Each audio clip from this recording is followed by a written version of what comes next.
think I know what this is. Okay, what? It's a TV show. You think? I mean, here, wherever here is, this Twilight Zone Balthazar's zapped us into, for whatever reason, our life is a TV show. Why? I don't know. No, seriously, why? Why would anybody want to watch our lives? Well, I mean, according to the interviewer, not very many people do. Look, I'm not saying it makes sense. I'm just saying we landed in some dimension where you're Jensen Ackles and I'm something called a Jared Padalecki. Also, what, now you're Polish?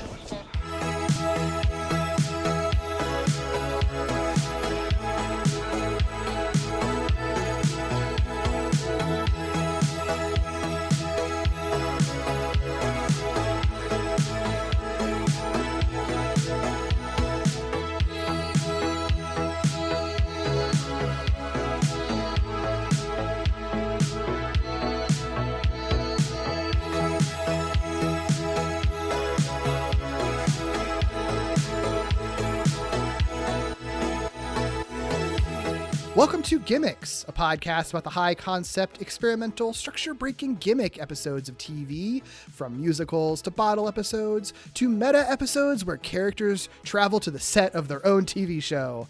I'm Derek B. Gale, and who's with me today? Hi, my name is Manika, and I am the creator and co-host of the podcast. I've been meaning to watch that. Well, we are talking about Supernatural, Season 6, Episode 15, entitled The French Mistake. Real quick, for those of you who are unfamiliar with Supernatural, we did do an episode on this last year, actually, so you could just listen to that. There's a healthy conversation about the episode changing channels. But if you didn't or just forgot, Supernatural was a horror fantasy drama that ran for a whopping 15 seasons from 2005 to 2020, premiering in the very last year of the WB, then running on the CW for the rest of its run. It also spawned a spinoff called The Winchesters that I think got canceled after one season. Yeah, right? it's dead. It's dead. Okay. But unfortunately, I didn't watch it, so I don't know if it was any good or not. But you know, it sucks for Supernatural fans now, I guess. But yeah, I mean, it's a show first created by Eric Kripke, follows Sam and Dean Winchester, played by Jared Padalecki and Jensen Ackles. We will talk about those two as actors quite a bit probably in this episode. They're two brothers who travel across America hunting evil monsters of urban legend, and then also kind of become involved in this like apocalyptic war, all that stuff. Heaven and hell's involved. Angels are involved. Angels are very important to this episode, as is the strong cult following and fandom that it has garnered, which I'm sure we will talk about, all of which I think play very big factors into why this episode exists and why it is what it is. But before we go any more deep into all of that, Monica, what is your personal history with Supernatural? So I have a very deep and rich history with Supernatural. Ooh, yes. I actually started watching them when I was 14, and that was when season 8 was airing on television. And I don't really remember to be perfectly honest, when I was 14, that's when I started watching Supernatural consistently. I had watched Supernatural prior to that, but I didn't really understand what the show was. I had seen it on obviously the WB, the home it was on before the CW, and then I saw reruns of it on TNT in the morning, sometimes before school. But I had never really before then, it was just glimpses, and I would catch certain episodes at certain times. Like Supernatural on TNT would air, I think, after Charmed would air in the mornings. So I would watch a random episode of Charmed, and then Supernatural would be after that. And the thing is that I would watch these episodes, and it would just be I'm just watching it randomly. I'm watching it freely, the same way I would watch Law and Order or The Mentalist. I don't watch it in order. It's on TV. I'm going to watch it. I know what the show's about. It's entertaining. But then when I was 14, I discovered this beautiful website. You may know it. It's called Tumblr. And I discovered Melanie Martinez, Lana Del Rey, Perks of Being a Wallflower, and Supernatural. And that is the origin story of how I became a Supernatural fan. And then inconsequentially, I became a Super Hulock fan. For those who are on Tumblr in 2012, you know what that is. For those who don't know, it's Supernatural, Doctor Who, and Sherlock all put together in one mega fandom, because whenever Supernatural was airing, Doctor Who would also be airing, and then Sherlock would sometimes be airing, because Sherlock was the show on the BBC that would air every 2 years there would be only 3 episodes in each season, and each episode was an hour and a half long. So the show in itself, that show in itself was strange, but Yeah. people loved it and I loved it. And I started watching Supernatural season 8.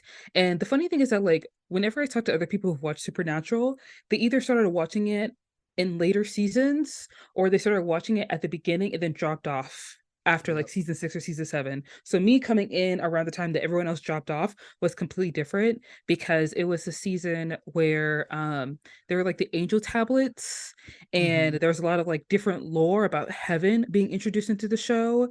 But I started watching Supernatural and I got into it around season 8, and then I discovered that it was on Netflix. And at the time, I didn't have my own Netflix account. My friend's a family friend, his Mm-hmm. cousin had a Netflix.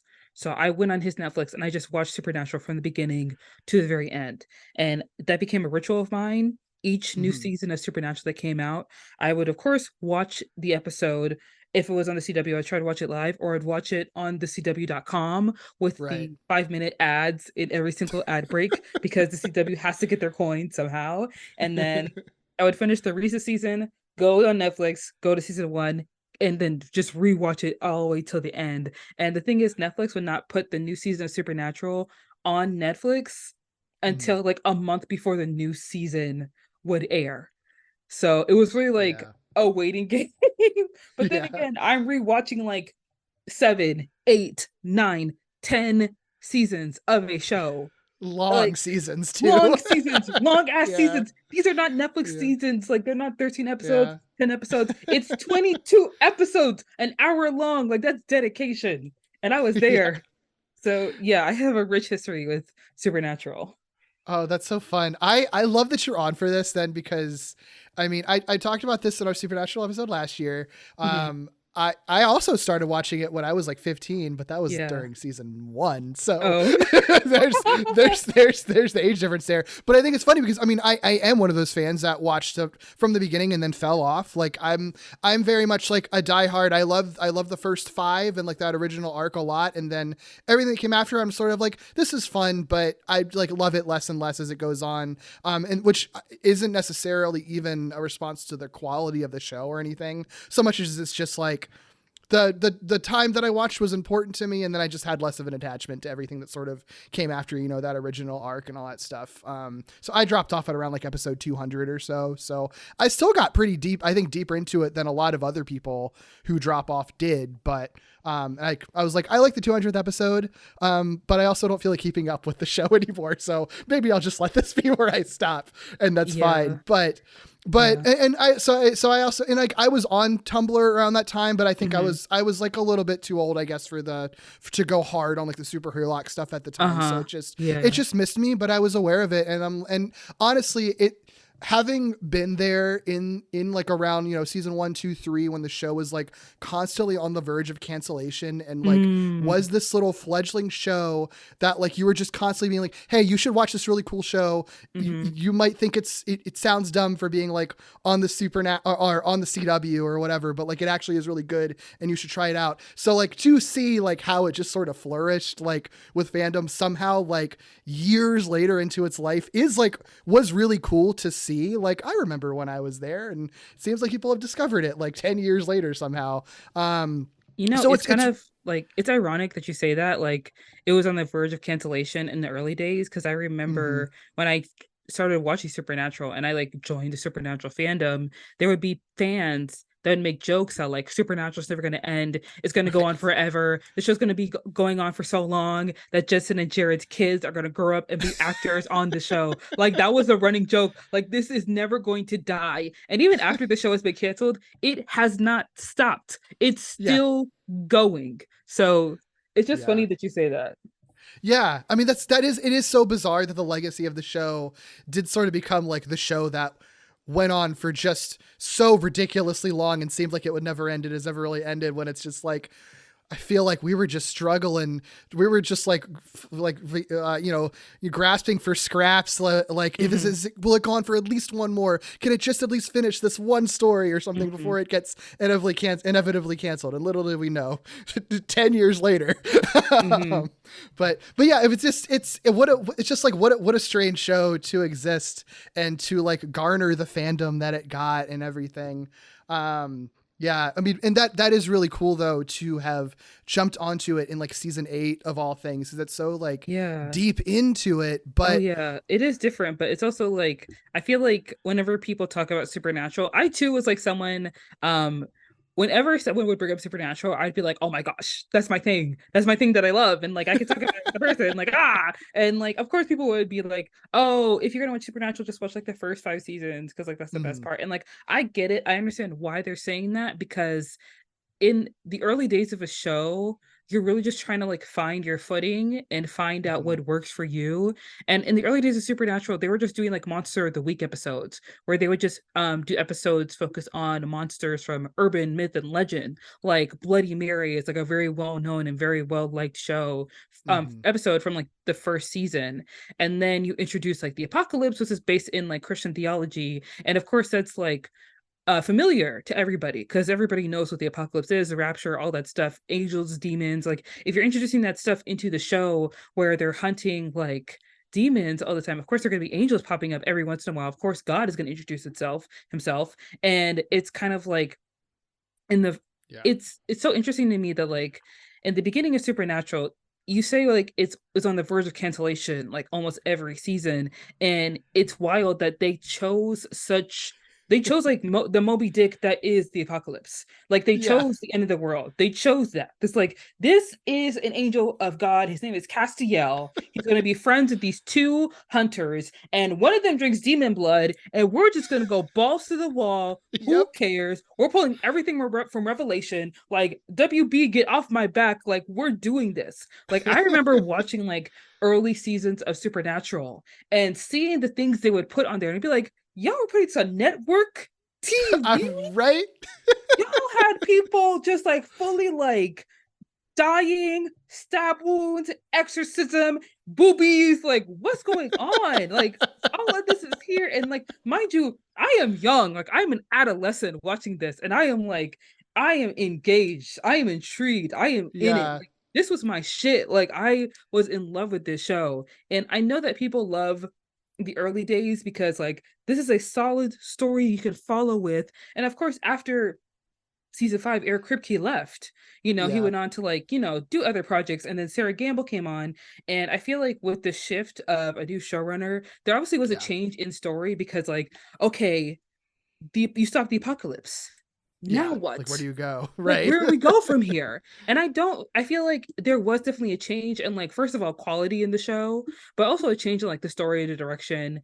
And I don't think it was a bad change, so to speak. I just think it was different. And I feel like a lot of people who started watching the show early on have the nostalgia of it because it is so 2000s. Like the beginning of the show is so 2000s, like the writing, the dialogue, some of the things they say in the early seasons you would not be able to get away with in 2023. And like even like the quality of the show, like I remember rewatching the first couple seasons of Supernatural and like seeing like Sterling K. Brown in this show, and I'd be like, wait a minute, Mr. This Is Us, Mr. Emmy, what are you doing here?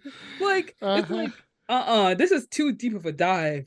And like I understand why people love the early seasons, but like I don't want to rag on the newer seasons too much because there's still a story, there's still a plot, there's still like the lore and everything. And like, yes, there were some things that they continued to like jump back on, and yes, it's still a little misogynistic, making women like the villains and like killing off female characters for no reason other than to give the man like some kind of motivation to like go on his killing spree, and like constantly going on with the brothers, like we get it, and then sidelining Castiel at every chance. But when you suddenly need a miracle, you call on your angel who hasn't been here for 3 episodes. Like I understand, but there are still like Yeah. a lot of things that I liked about the newer seasons. Like there are some characters that I liked that we didn't get to see a lot. There are some plot lines I thought were really cool. I like the angel tablets. I felt like the Leviathan thing was kind of drawn out, but season 7 isn't a total bust, But Yeah. there were some good things and some bad things about Yeah. the seasons. Absolutely. Well, and one thing I've always given credit to the latter seasons of Supernatural for is that regardless of like what the plots were, which, were hit or miss, from everything that I watch and even beyond what I was watching, they did always seem to try to do some kind of experimentation with structure and things and high concept stuff, like they did as much, they did like sprinkled those in the first 5, but then I think once you go on for 10 more years, there's plenty of room to have your wild, weird episodes like the one we're talking about. They would go on to do like the Scooby-Doo crossover or like an episode take from the perspective of the car. That's I love those. I love that they still continue to like play around with their own structure throughout it. And I do think that like, if nothing else, like we got some really cool gems. There's still some episodes from later seasons that I haven't seen that I want to eventually check out. I doubt that I'll ever watch all 15 seasons of the show or I've seen the first like 9.5 or whatever. I probably doubt that I'm going to watch every season that comes after this because that's a lot of television. And I know that it ebbs and flows in quality, but there are some latter day episodes that I haven't seen that sound like that probably is pretty good or that probably is pretty cool. Or it's probably a cool idea. And I do, so I do think that like they at least never stop trying to push boundaries in one way or another in terms of TV, which I appreciate a lot. And I mean, like I said, the one that we're talking about, it's from season 6. It's like post the era that I say is my favorite. And I still think this episode is really great, In a world where the real and the unreal collide, 2 brothers will find themselves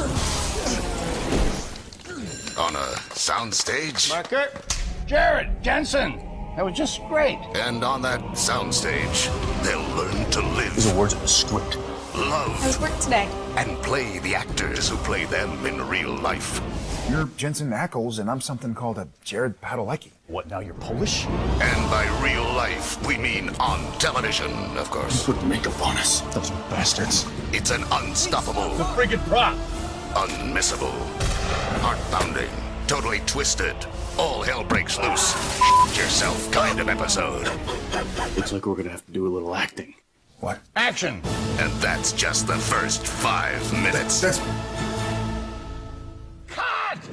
Supernatural. All new this Friday at 9/8 Central on the CW. So the episode we are talking about today, it's called The French Mistake, which the title of the episode. So I love how like heady that title is because it's I remember when the episode first came out and like me and other people were sort of like, what does that mean? And it's a reference to Blazing Saddles, the Mel Brooks movie, because there's this like. I think it's at the end of the movie, actually. It's been a long time since I've seen it, but like there's this like basically very meta gag where like the Wild West characters literally break the fourth wall and crash from their film set to another set where there's a musical sequence being performed. Throw out your hands, stick out your tush, hands on your hips, give them a push. You'll be surprised you're doing the French mistake. Voila! The song that they're performing is called The French Mistake. So obviously this episode is all about literally breaking the fourth wall and having the characters on a film set.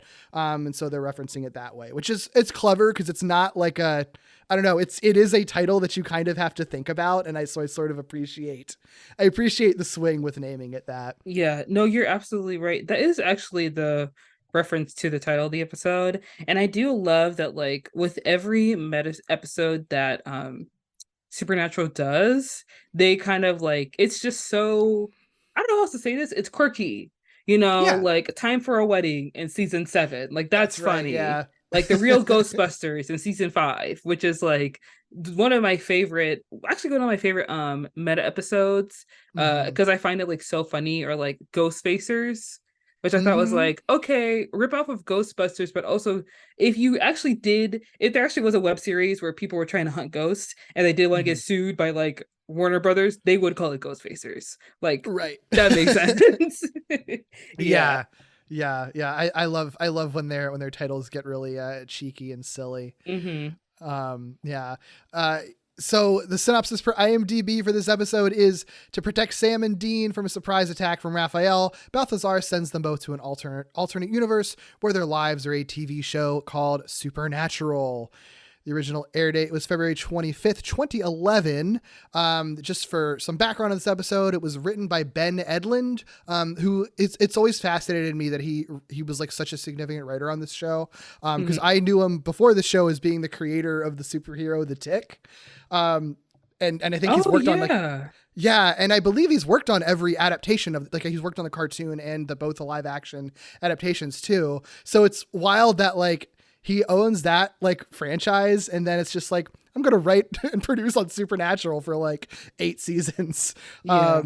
Just it's so interesting. And he's written on a lot of genre shows too. Actually, he's written like Firefly and Angel. So all the stuff that was like very kind of genre stuff that was popular in the 2000s, he's kind of touched. This episode was directed by Charles Beeson, who's directed a handful of Supernatural episodes, including the last one we covered on Gimmicks, Changing Channels. So we'll talk about him a little more extensively on that episode.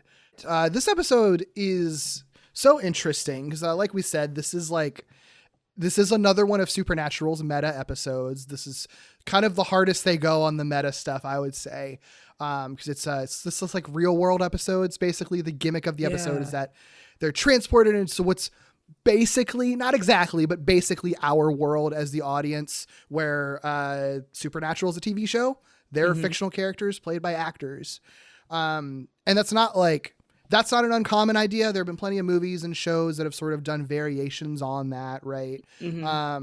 But I do think that what makes Supernatural a particularly interesting example of that concept of like character wakes up and they're actually playing an actor in their own show or movie or whatever is that, for one, Supernatural already has like these cosmic characters with reality bending powers, like in the lore, like the angels have been established to bend reality. So like, it's kind of cool that they don't have to make it a dream like sitcoms have done or whatever. It can literally be like a plot point in the show that the magical characters can actually transport the characters into another reality, which is it's really cool that they kind of have that in their back pocket to do episodes like this. And other shows can't really do that, you know? Yeah. I also think that like the French Mistake, it was like bound to happen because in season 4, they had this episode called The Monster at the End of This Book.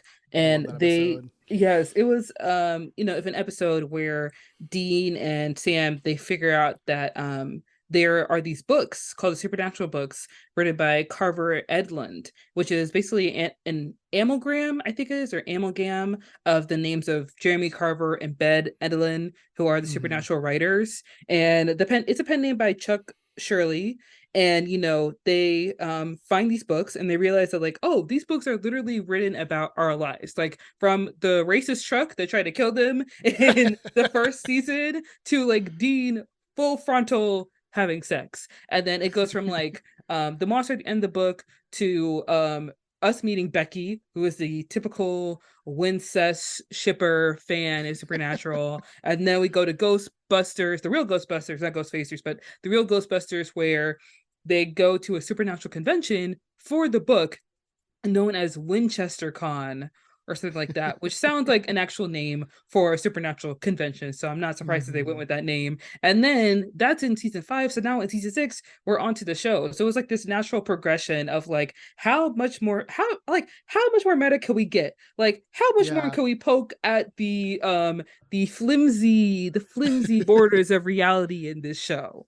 Right. And even like, they even in addition to that, like they had the Changing Channels episode the season before where they're going into other television shows. So why not sort of do like the polar opposite of that, where it's like on the set of their own television show, Like, I think you're totally right. It's almost like a progression to get to this point. Like the longer the show went, the more it was inevitable that they were going to do this real world making fun of their own show episode. Like it's just too perfect. And I think the other thing that makes Supernatural more interesting, I think, than a lot of other cases is like, because Supernatural by season 6 had had sort of established its really dedicated fandom that was like very online and also like in conversation with the show itself. Like you were saying, the show had already done meta episodes. The show was already responding to things that fans were saying, like, which isn't uncommon, like in TV, like, you know, genre TV's always had like fan engagement and stuff, obviously. Right. And the show responding to that. But I think like Supernatural was like a whole other level, I think, because of how accessible writers had now become through social media, like in a way that a lot of other shows hadn't had, you know, before that time. And so they sort of have this, there's sort of this ability for both the show, like people working on the show and audience members to like, I think have more familiarity with the behind the scenes stuff than ever before. So like they could do an episode that is making fun of all the actors and like naming these crew members and naming like the fact that they film in Vancouver and like all this like stuff that like diehard fans would know, but like maybe in the past you wouldn't expect general audiences to know. But at this point it's sort of like, yeah, everyone knows the basics of how a TV show like this is filmed. And like the majority of the Supernatural audience is like super into talking about the actors and who they're married to and stuff like that more than a lot of other shows. So it's like they could do this where a lot of other shows may not be able to do it so successfully. I also think that like this episode is definitely like, it's like fan service, but in like the best way possible, where they're kind of like, we have these dedicated fans, like you said, that know so much about our lives. Like, you know, if you're watching a show that you love and you find out that like an actress who was on the show married one of the main characters, like you're gonna kind of like lose your shit a little bit. Like you're gonna be like, oh my gosh, like no, it's happening in real life. Oh my gosh, what? Like, and I feel like before in Supernatural, whenever they have done episodes where they kind of include the fans in the show, like so to speak, it has not been in the kindest depiction. Like Becky playing like a Sam fan and standing Wincest is not really like a very kind depiction of your fans who watched your show, tweeted about your show, and didn't want to get canceled even in season 3 when you guys had 16 episodes and you're dealing with a writer's strike. Like you really thought you were going to end there, but guess what? You prevailed. Like you could really like, you know, show a little bit of love. And then of course with like the convention episode, like it's not any kinder. Like it's not any like nicer to your fans. And then of course there's like Ghostfacers, which is kind of like fanatical kids running around and like trying to like hunt ghosts and everything, which isn't really like thrown back in the fans' face or anything like that. But that's what I like about the French Mistake, because it's kind of like, okay, look, we have these diehard fans and they've been with us for a long time and we're thankful enough to get season 6. Like we're still here, we're still kicking, we're still running. So screw it, we're going to do this and have a little bit of fun. And it's a lot of fun for like, obviously the cast and crew, because they get to pretend to be Sam and Dean, who don't realize that like their life is a TV show and someone's named Jensen, someone's named Jared. What kind of name is Misha? Like, what's that? Like the whole scene where they're in like Jared's house. I don't know if it's his actual house. It may have been just like been an Airbnb or whatever. No, it's probably not his actual house because he lives in Texas. And they do film in Vancouver. But like like Genevieve being there and then Dean fully being like, "You married fake Ruby?" It's like, bro, don't say that in front of her. Like, right. I agree. Yeah, it's like it's like they went from poking fun at the fans to finally poking fun at themselves in a really fun way. Yeah. I mean, they do go back to poking fun at the fans like in later seasons, of course. Sure. But like, it's kind of like, okay, you know what? We get it. We're you guys. Like, I remember listening to the episode that you did on Changing Channels, and your guest was talking about how like the show has not always been like, I guess, has kind of resented their fans in a way. And I don't think it was that they resented their fans. I think it was just that they were surprised that their fans were not actually like 20 to 40 white male trucker fishing gun toting like fans. Instead they have these like probably 15 to 35 usually white middle class women who are obsessed with the one scene with Dean's back when he's in the car with Anna and they're like making sweet love, and that gif has been a Tumblr for years and it will never die. Like they're like, okay, this was not the fan base we were kind of catering towards. And of course, because most of the writers were male, and men Yeah. don't realize a lot of times when they're being misogynistic, Yep. writing these episodes to be like, haha, our fans are weird, haha, we're joking, we're joking. Yep. And then you're realizing like the weight, the brevity, the power that your fans have to keep your show going, to keep the lights on in your house, to keep the checks coming into your bank account, you realize, oh, you know what? You guys are actually pretty cool. You guys are Yeah. like pretty neat. You know what?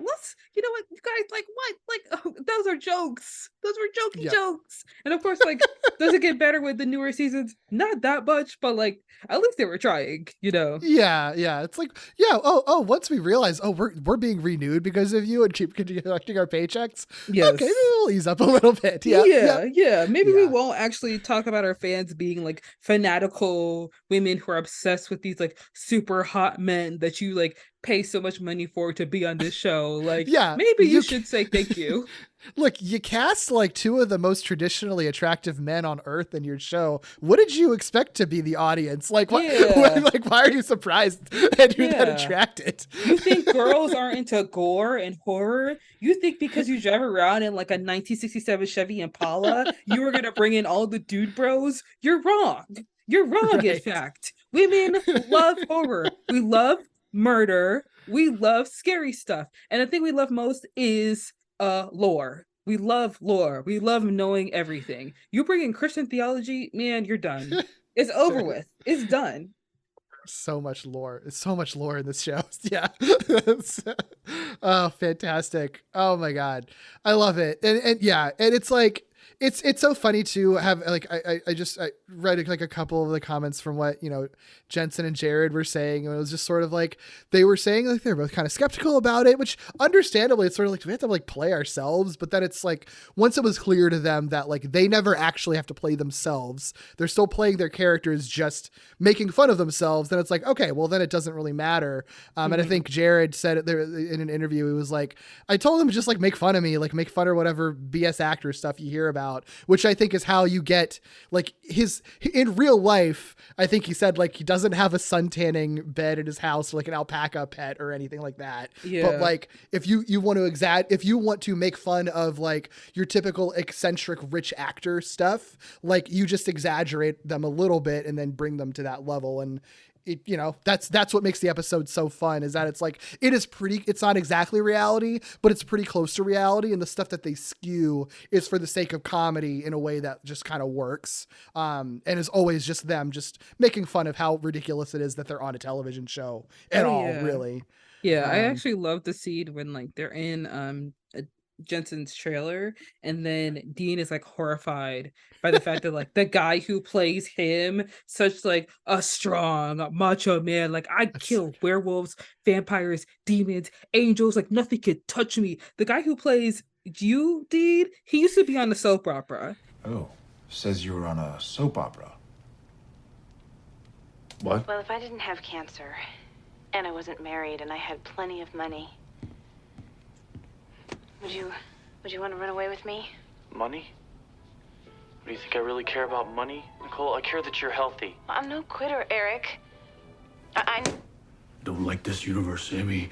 We need to get out of this universe. Like he wears makeup. He was on a soap opera. He had a smolder. He had like the beautiful gelled hair and a little bit of lip gloss. You know what I mean? Like he was talking about his love to this beautiful blonde woman, and you are horrified by this. Like your ego is like destroyed. Like your masculinity has been put into question, sir. Like that kind of stuff I think was really fun, because it's kind of like, it's not that Jensen is that far from Dean. Like obviously he loves the character of Dean, but him playing Dean, who is horrified by who Jensen is, even though Jensen does not care that he's on a soap opera. Like he was an actor. Like you take the jobs you take. Like it doesn't matter to him. Like that's the fun behind the episode, really. That's what I love. Yeah, fully 100% agree. Mhm. Yeah. Well, let's talk about some of the plot question mark. There's barely a plot to this episode, which I think I love about it. Because it's sort of like they just kind of set it up and throw you into this world. And then it's just like mostly an episode of antics. And then a few things happen at the end, basically, which I think was smart and I appreciate, because we're not here for crazy twists or a mystery or whatever for an episode like this. We're here for the fun and the jokes and the references and stuff. Yeah. Supernatural, scene 1, echo, take 1, tail slate, marker.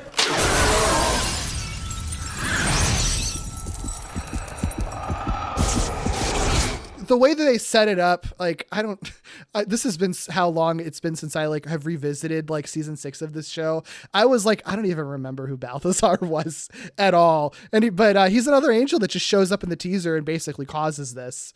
So I think like before the French mistake, basically like in season 6, there is the battle for heaven where they're trying to find out who the new leader is, because like the apocalypse is done, the angels don't have a purpose, they're trying to figure out what they need to do, and Cassie's trying to figure out like, do I lead heaven or does someone else lead it? And Raphael, who is like the fanatical person who does not believe that like angels should be like the basically like the assistants to humans and that they should be dominating over humans, over the world. Raphael is trying to gather up his army, and Castiel is trying to lead his own way. So the precursor to the French mistake is that like literally there's a war in heaven, there was a civil war, and we're trying to figure out what we're going to do next. And of course Balthazar is kind of like the trickster in the apocalypse seasons, where the trickster was kind of just like there, you know, he's goofing off, he's being silly, he's doing like, he's like, I'm here, I'm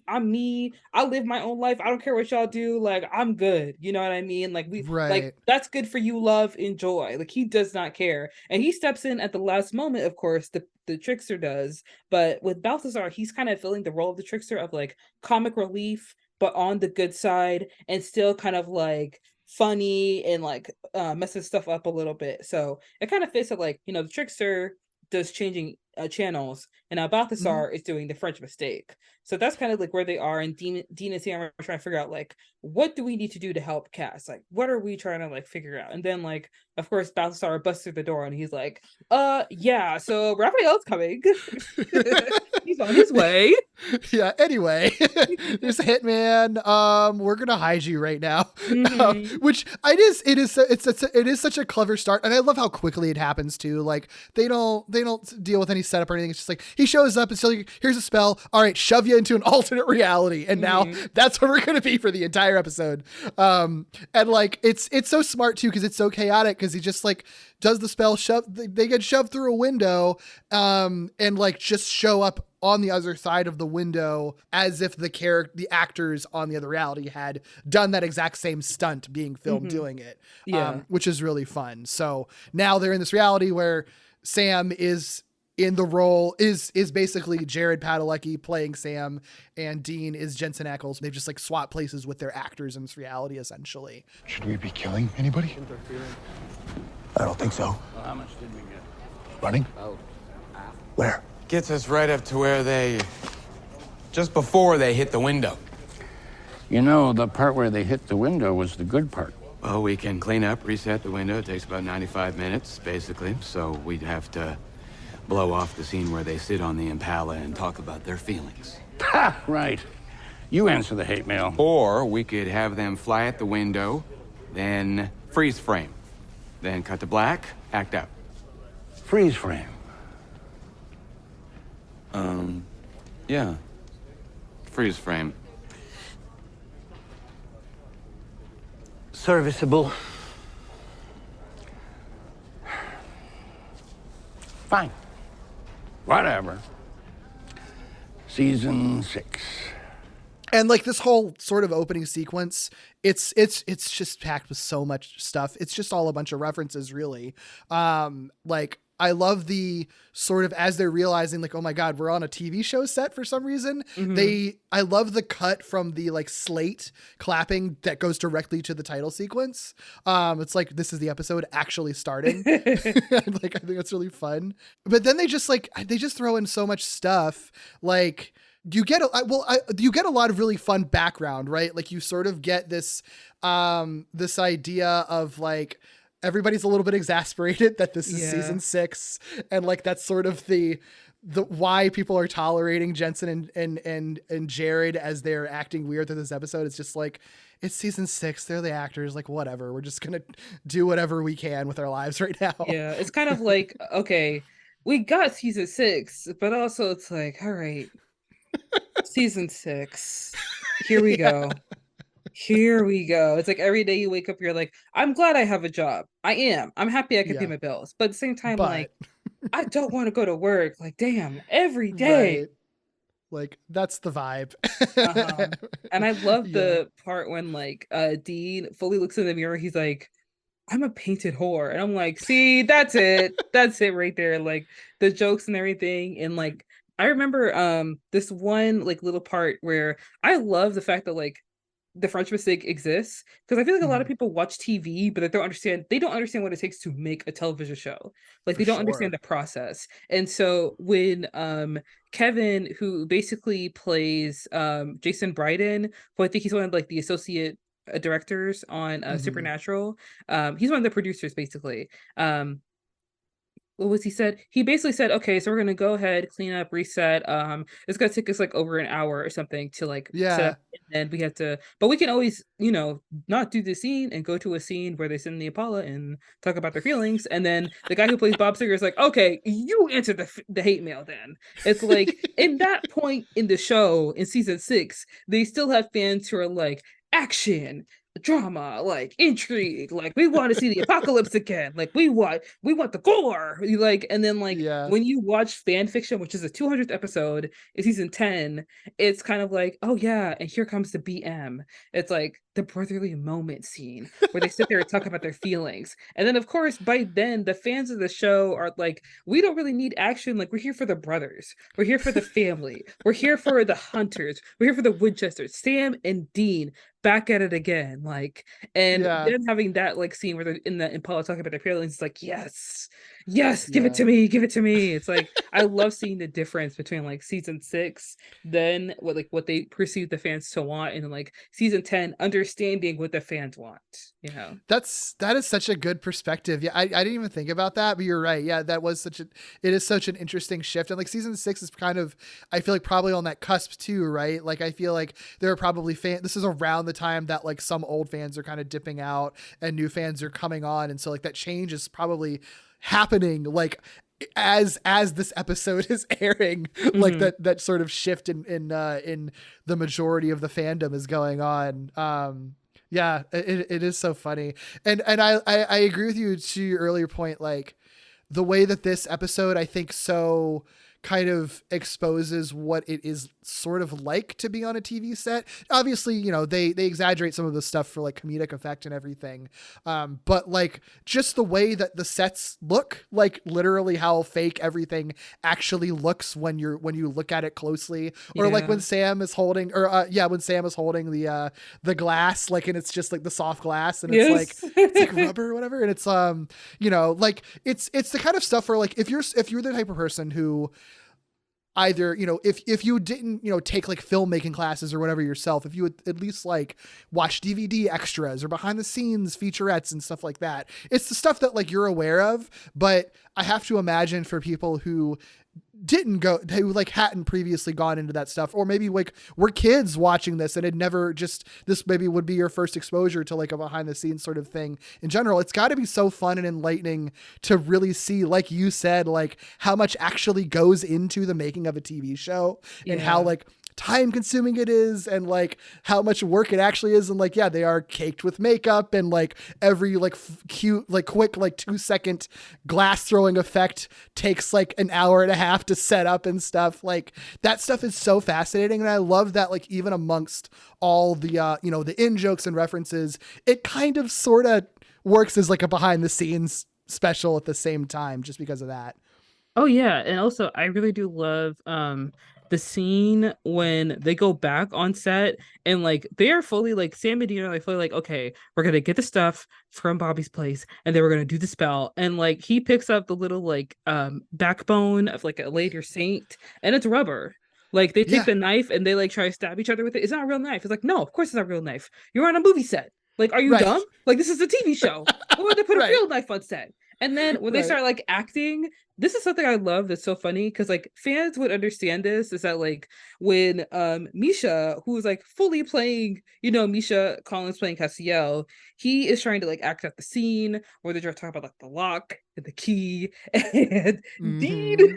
Dean pretending to be Judson, who's pretending to be Dean, who walks up, fully misses his mark, looks down, steps to the right. It's kind of funny because like you're watching the show and it's like Sam and Dean are not actors. They don't know what Right. they're doing.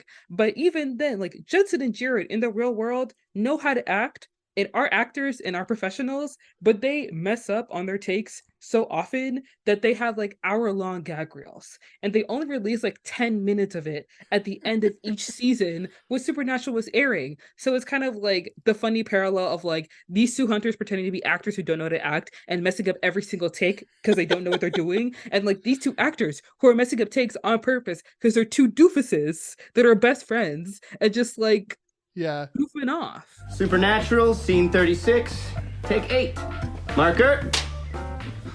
If there's a key, then there must also be a lock. Cut! Action. If there's a key, then there has to be a lock. And when we find the lock, we can get the weapons, and then we can have the weapons.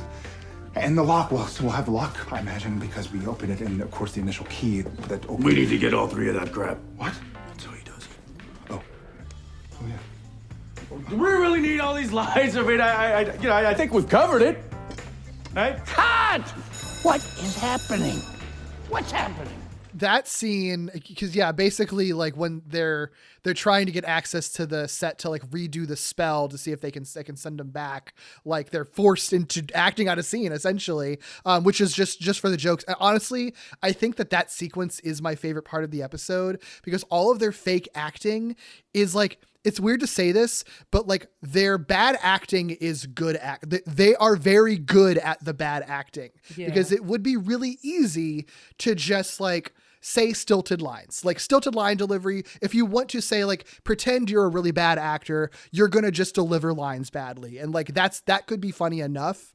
But what I like is they take a step further and it's sort of like what true bad acting is, which is like, yeah, Jensen like missing his mark, not knowing where to go, but also like not knowing where to look. Like you want to instinctively look at the camera, but like you can't. So then like, Sam like says his lines like to the heavens essentially because he's like, I don't know where I'm supposed to look.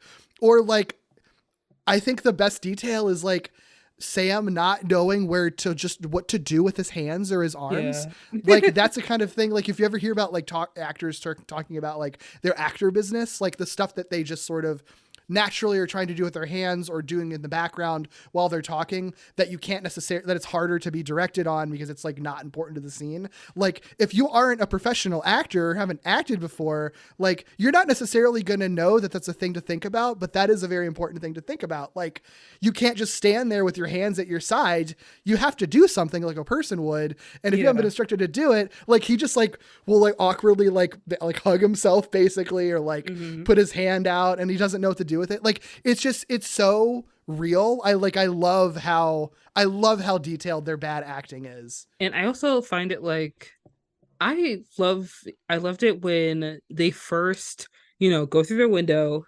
They're trying to figure out where are they, what's going on, and they're trying to get off the set.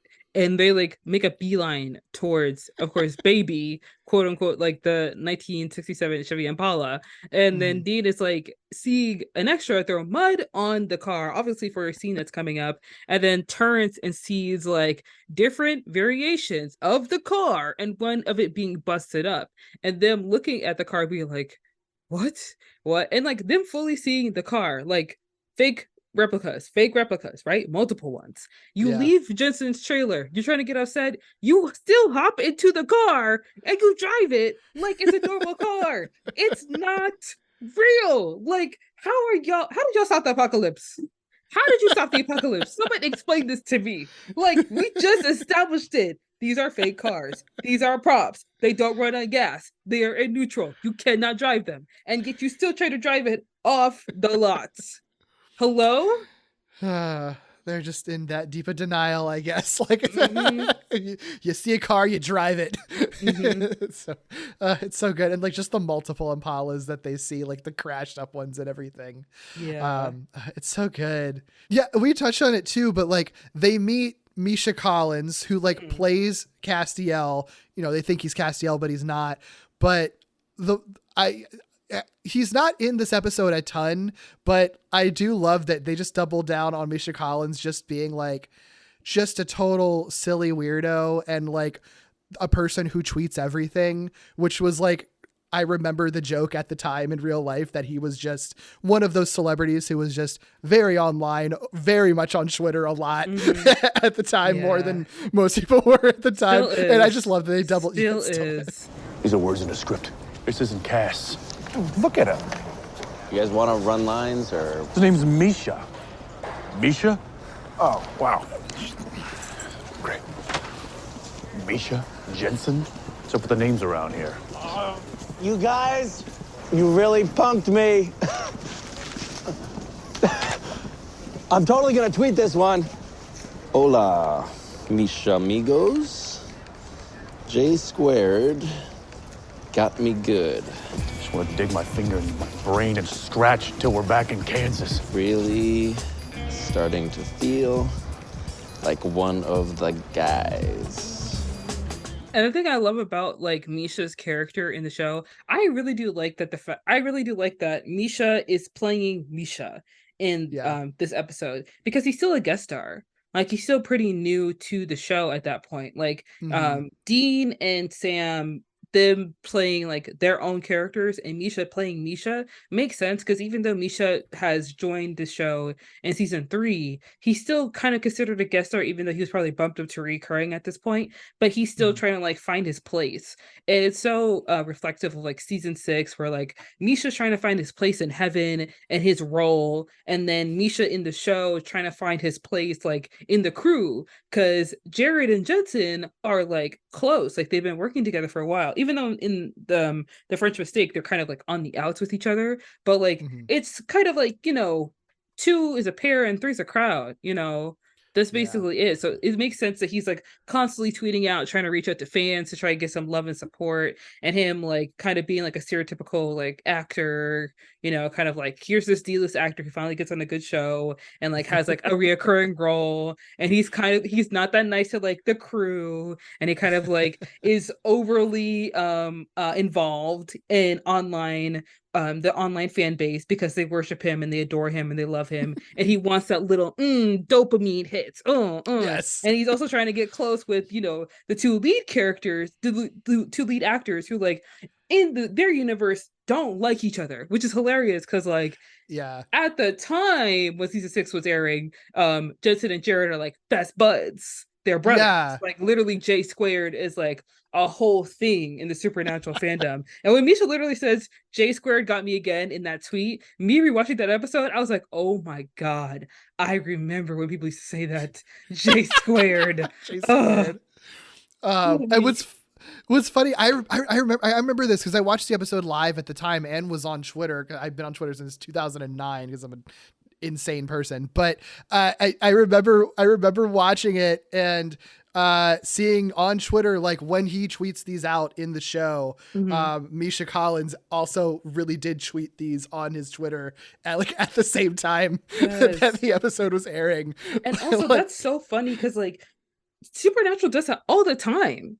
Like in the episode with Becky, I think when she was first introduced, there's actually like a time where she was like live tweeting from an account that was like, you know, Becky, the character's account. And then like, not really like, it was like, no, it wasn't when she was first introduced. It was season 7, Time for a Wedding.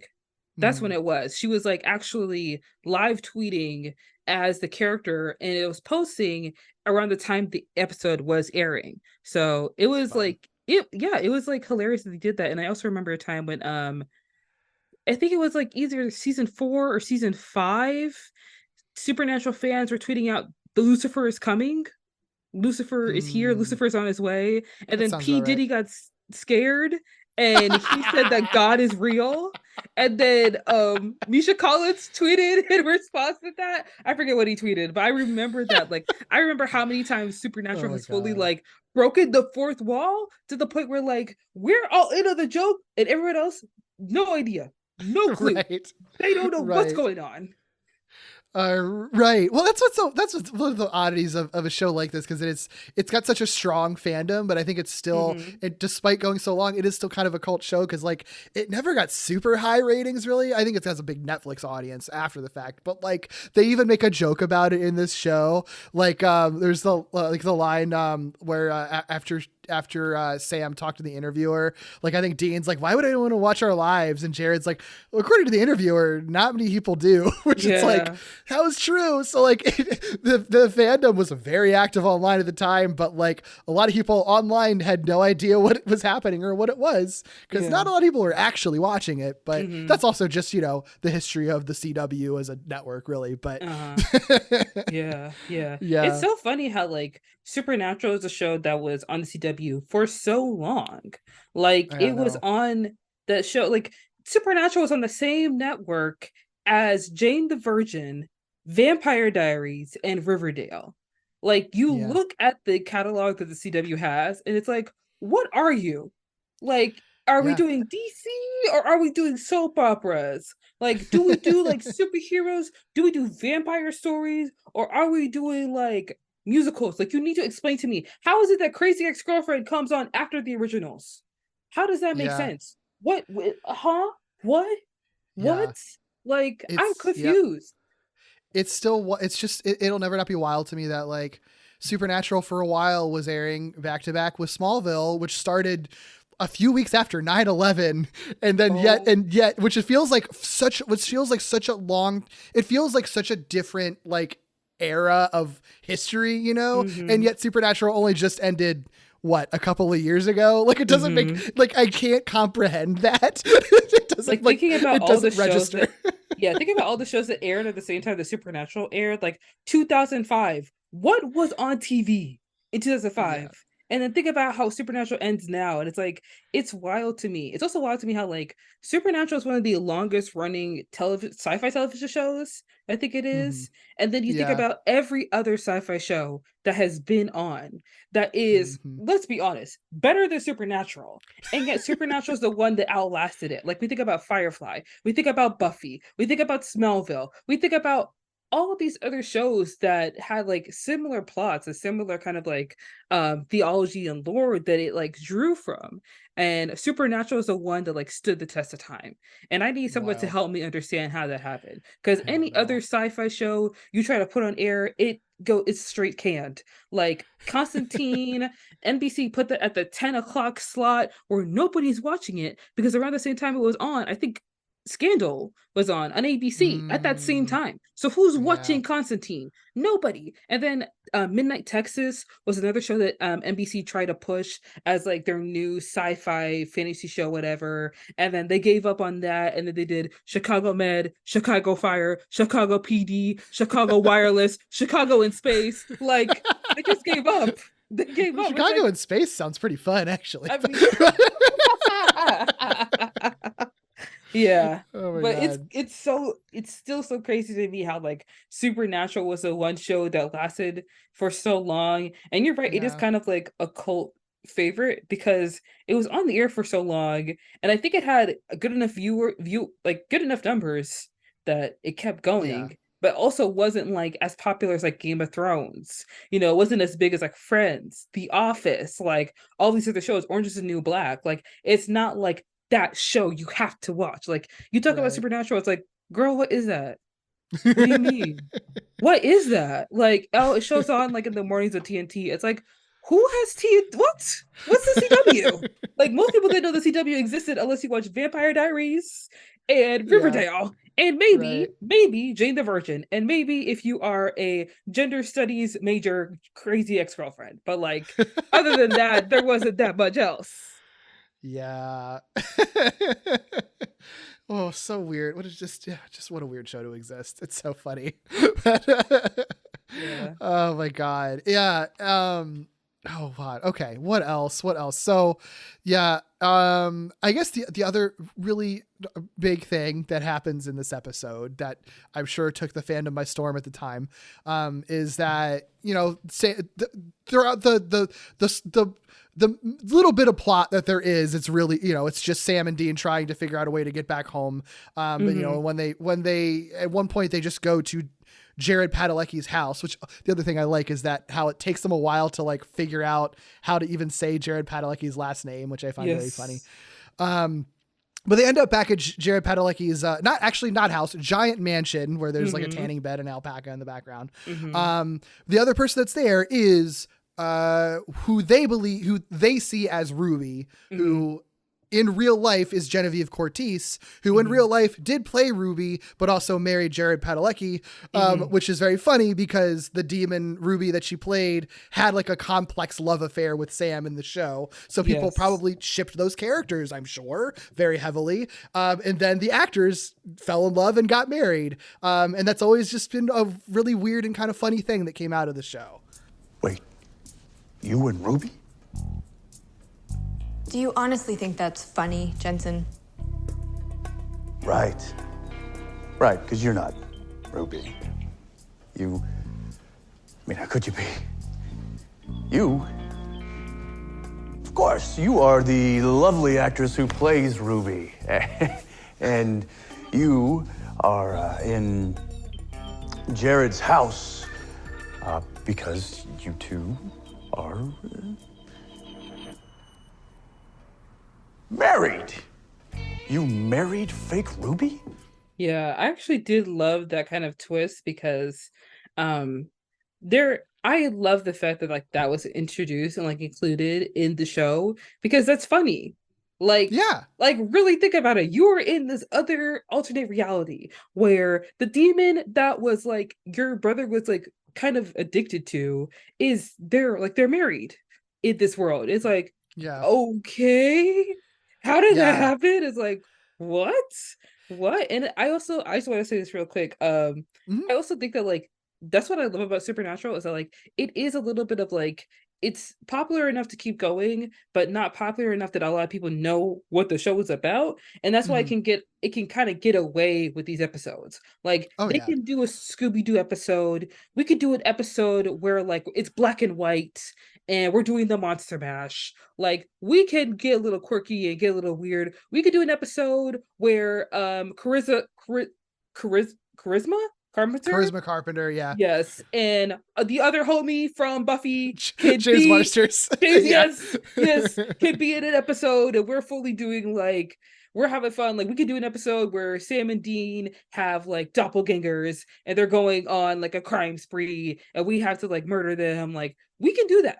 Because this is our show and not yours. Yeah. Well, yeah, no, that's so true. It's like because the advantage of having kind of a small audience is that that everyone who is in that small audience is like going to be in on the joke. Like, is going to be right there with you with this weird stuff. And so you can do an episode that's like commentating on how weird it is that the two actors got married in real life and not worry that anyone's going to be alienated because like it is kind of a truth is stranger than fiction kind of scenario, right? Like if Jared Padalecki and Genevieve Cortese did not get together in real life and this episode was done, it would feel weird if they were sort of like, what if like Sam married Ruby in this reality? Like it would feel weird, but because that did actually happen in real life and it is kind of weird given the character's dynamic that happened, it makes it even more interesting and they're able to do that and have everyone kind of laughing with them at how weird it is that these two people got together. Yeah, I also wanted to like mention one thing because this is a scene in the Fresh Prince that people don't really like touch on, but I feel like it's so good. And it's basically the scene where director Bob Singer and who's the other guy, Jim Michaels, and they're talking to Sarah Gamble. It's not actually Sarah, it's obviously an actor who's like pretending to be Sarah, but they're all in a meeting and they're all talking along with Kevin, who was the producer on Supernatural. The boys appear to be on some kind of extended psychedelic acid trip. Okay. Maybe it would help if I'll fly up and talk to them. I'm not sure Jared and Jensen know who she is, strictly speaking. She's, new. No offense. Yeah, I think what we might need at this stage is for Kripke to come up himself. He created this show. They'll listen to him. How's that make me look? I'm supposed to be running this thing. Besides, Eric's off in some cabin somewhere writing his next pilot. He sold Octocobra? Yes. Mother of God. They'll buy anything. And they're basically talking about like what do they need to do, like what's going on with like Jensen and Jared, because like they have beef and now these things are happening. Like, how do they resolve this? And of course, like Jim is like, what if we bring Kripke down here? Because Kripke ran the show for 5 seasons and now he left, and Sarah's a new girl on the block. And she straight up is just like, okay, well, how would that look if they bring Kripke down here? Like, I'm running the show. And of course, it's kind of like, yeah, that is almost parallel to what's happening in real life. Kripke leaves the show in season 5. Sarah Gamble takes helm of the show in season 6, and a lot of fans leave the show because it's not the same, blah, blah, blah. But also, like, if we're being real, like, some of the fans are a bit misogynistic, and it could be because of, like, some of the writing from the show or like the way they view characters. Who cares? Like, some of them are misogynistic. Like, some of them were not, like, some of them are a little too happy when like Ruby died. Like, I know she was bad. Yeah. Like, when Bella dies as well, even though like her death was even like more tragic and probably not as deserved, but because she was attractive and like something of a love interest to Deed, and it's like, oh, she's stepping to my man. You're a fictional man. You don't know him. He's not real. Please, boundaries, everybody. But essentially, it's basically, we're going to take the criticism that the fans have about your new showrunner and we're going to put it in the show and be like, we see what you're saying about Sarah. Like, we see what you're getting at. Like, you don't take her seriously, even though she's running things now. And she was the showrunner for like season 6 and season 7. And I think Jeremy Carver takes over in like season 8. And of course, there are other showrunners moving on from that point. But I did like that point in the show where it's less of like, ooh, let's make fun of the fans. Like, it's like, let's like poke fun at like the people. Like, no, let's like have like a true moment where we're like, yes, Eric Kripke is still kind of like around, and they go to Eric Kripke for advice. Like, when the show was ending, like Supernatural was ending, and Jensen read the ending for Dean, he was upset by it, and he called Kripke. And Kripke helped him like kind of like understand why it ended that way. And it's kind of the thing where it's like, it's not like they don't respect Sarah, or like they don't like, value her opinion. She was a new girl on the block. She also wasn't running the show for that long. And even though like season 6 and season 7 is kind of like experimental in its own way, in season 7, even though it's like one of the lesser liked seasons of the show, it doesn't mean she wasn't talented. It was probably because like she's a showrunner, but there are also writers and there are producers and there are other people who have a say in the show. And also, Sarah left Supernatural and then she did the smash hit on Netflix that is You, starring Penn Badgley. So obviously she's not bad at her job. It's just that possibly like the job that she got at that time maybe wasn't like the right fit for her at the moment. And I feel like that happens a lot with other Supernatural writers. There's another Supernatural writer, I forget his name, but I think he created the show called The Flight Attendant on HBO. Oh, I love that show. Oh yeah. He's like the head writer on that show. Oh, so nice. yeah, and then Jeremy Carver went on to do Doom Patrol on the DC rules. network, and then on HBO. So it's not always that like these people suck at their jobs. It's like sometimes the source material and like you have to work within the confines of also the CW, and that creative control. You know what I mean? But I did like that scene where it's like a background. It's a different kind of background. Like, you get the behind the scenes of like how a show is made, but you never get to be in the boardroom and really hear what the writers and directors and the showrunners are saying. And that's a little extra sneak peek that I enjoyed. Yeah, no, I agree with you. I had honestly kind of forgotten about that scene, and then when we got to it, I'm like, oh yeah, I forgot that, because Sarah Gamble never appears in person, like, or nobody playing her appears in person. So I was like, I kind of forgot that she was involved in it. But yeah, which is also kind of interesting that like she is only ever allowed to be like a voice over the phone, like calling in from LA probably, which I think is an interesting choice, because I think that probably speaks to real life, because I think it does have to be challenged sometimes to be like writing a show and running a show, like, but not necessarily be where it's actually filmed, because when they're, shows like this, they make fun of this episode makes fun of the show being filmed in Vancouver, like a lot of CW shows are, while the writing staff is in LA, because that's where writers just have to be usually. And there is a weird disconnect when you're trying to like run the show, but like can't even literally even be there in person, which is going to make it even harder if you are A, the new showrunner, and B, a woman. And that's in what's kind of historically been a boys club kind of show. So I love that you call all that out. Yeah. Because I think that it's like a weirdly insightful kind of little scene that they plug into here of how it probably kind of really is in real life. And I also feel like I love that scene in particular, but even after like Sarah leaves, it's still kind of a boys club. Like the majority of like the showrunners, producers, writers, directors on the show are men. And that's one of the faults of Supernatural at times, is that like you have all these voices from one perspective, and you see that in the show. Like these two men, they have no relationship with women.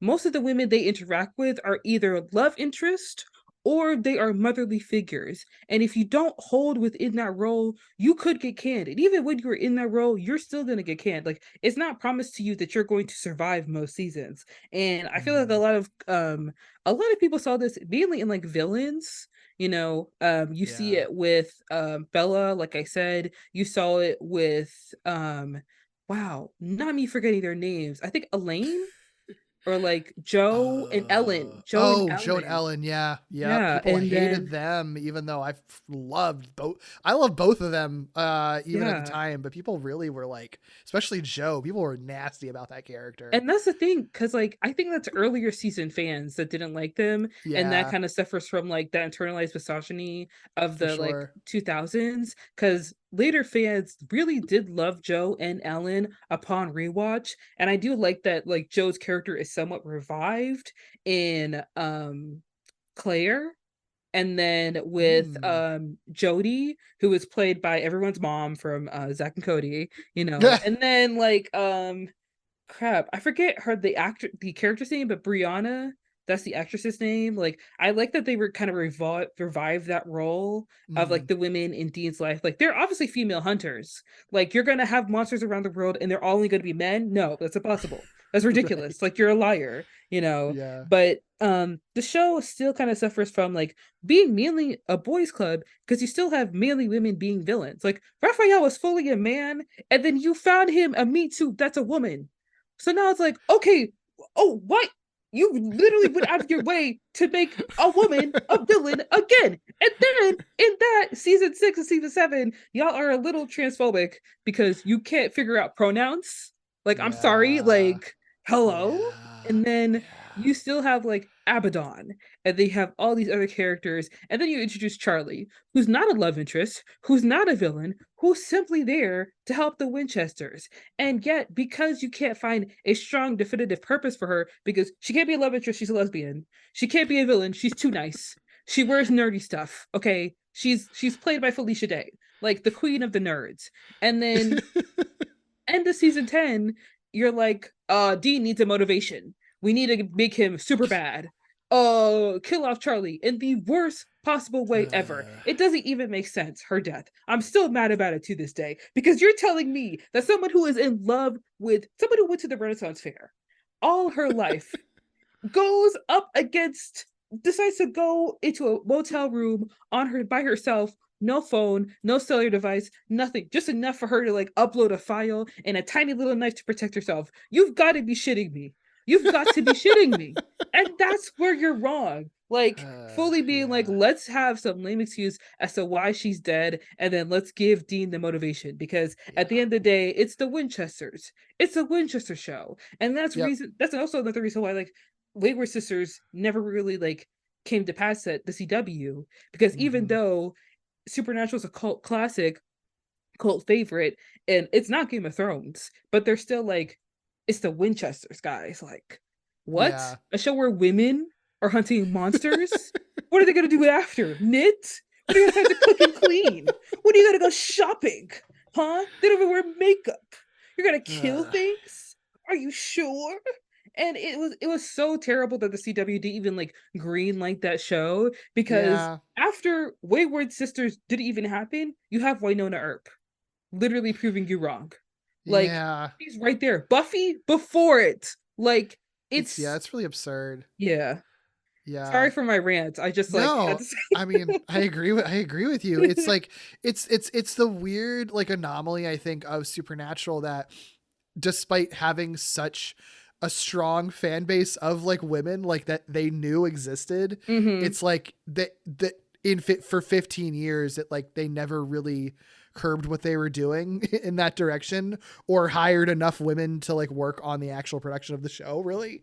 Like it's so I mean, it speaks to a lot of institutional problems in Hollywood, I think, for one, that it was like, even though they had the perfect opportunity, they like, even without taking out any altruism, just being like, if we want to make the most money and get the most attention, we should cater to the women who watch the show, like, and put more women on it. Like, even like at the base instinct, like they didn't even really do that. Like, it's just sort of bizarre. And yeah, I think it speaks to like the whole larger problem that like straight men specifically just still like kind of dominate, the world of network television in general, and Hollywood in general, really. As much as people would argue that Hollywood's gone so woke, like, unfortunately, not enough of it has. Not really. Not really. You introduce a new female character, she gets fridged before the end of the season. Like, what are we doing? Yeah. Yep. Supernatural just never really got over that, did it?